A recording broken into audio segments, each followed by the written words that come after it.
आज के इस वीडियो में हम स्लिप डिस्क और सियाटिका के दर्द को समझने वाले हैं।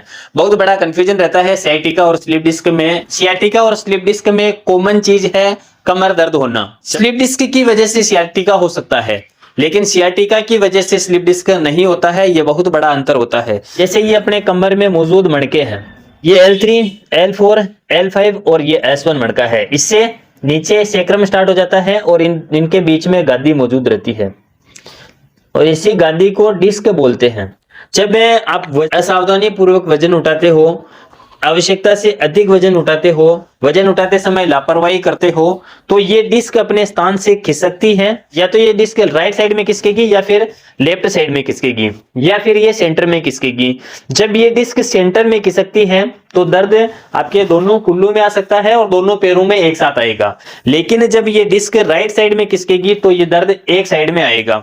L3, L4, L5, S1 इन सबसे नर्व निकलकर अपने कुल्ले के स्थान पर आकर बड़ी नस का रूप लेती है और यही नस हमारे पिंडली और पैरों के पंजों तक जाती है।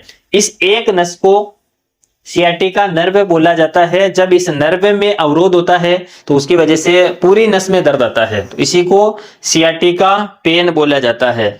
लेकिन वहीं जब ये डिस्क अपने स्थान से खिसक कर नर्व को नहीं दबाती है, जो दर्द है वो आपके केवल कमर के हिस्से में रहता है। यानी इस जगह में यदि आपको दर्द रहता है तो ये दर्द स्लिप डिस्क की वजह से हो रहा है। स्लिप डिस्क का दर्द कभी भी आपके कुल्ले में नहीं आएगा और न ही आपके पैरों में आएगा। लेकिन सियाटिका का जो दर्द है वो दर्द कमर से आपके कुल्ले में, पैरों में, पिंडली में और पैर के पंजों तक यानी अंगूठे में या फिर अंगुलियों तक आ सकता है। स्लिप डिस्क का जो दर्द है उसकी वजह से आपकी कमर सुन्न नहीं पड़ेगी, लेकिन सियाटिका की वजह से आपकी कमर के साथ साथ पूरा पैर में सुन्नपन आएगा, झुनझुनी आएगी और चींटियां चलने के समान सेंसेशन होगी और इसके साथ ही आपके कमर से आपकी पिंडली तक एक करंट के समान दौड़ता हुआ दर्द महसूस होगा। जब ये डिस्क अपने स्थान से खिसकती है और खिसक कर जब इन नसों को दबाती है तो उसकी वजह से सियाटिका का पेन स्टार्ट होता है। स्लिप डिस्क की वजह से केवल आपके इस हिस्से में दर्द रहेगा, कमर के दोनों साइडों में दर्द आएगा, ये दर्द आएगा। और सियाटिका का जो दर्द है वो आपके पूरे पैर में आएगा। इसके साथ ही जब आप जमीन पर आप आलती मालती मारकर बैठते हो, 5-7 मिनट तक, 10 मिनट तक बैठे रहते हो, तो जैसे ही आप उठोगे तो आपकी कमर में एक अकड़न होगी, स्टिफनेस होगी और आपको खड़े होने में समस्या आएगी। और जब भी आप अचानक से खड़े होगे तो आपको कमर को पकड़कर खड़ा होना पड़ेगा। तो वो जो है वो स्लिप डिस्क की वजह से होता है। लेकिन यही दर्द जब चलकर आपके कुल्ले में, जांग में, पिंडली में उतरता है तो वो सियाटिका का दर्द है। ये बहुत बड़ा अंतर है सियाटिका और स्लिप डिस्क के अंदर।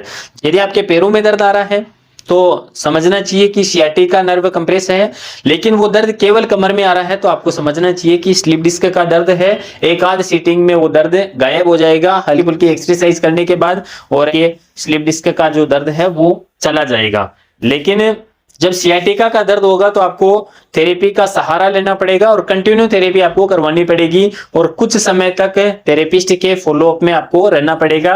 डॉक्टर्स की सलाह, उसके परामर्श के अनुसार आपको अपनी लाइफ स्टाइल में परिवर्तन करना पड़ेगा। स्लिप डिस्क का दर्द एकाध सीटिंग में चला जाता है, लेकिन सियाटिका का दर्द कभी भी एकाध सीटिंग में नहीं जाएगा। सियाटिका के दर्द में आपको लंबे समय तक डॉक्टर्स के संपर्क में रहना पड़ेगा। इसी तरह की और जानकारी के लिए हमारे पेज को फॉलो करें और हमारे YouTube चैनल को सब्सक्राइब करें। मिलते हैं नेक्स्ट वीडियो में, तब तक के लिए जय हिंद, जय श्री राम।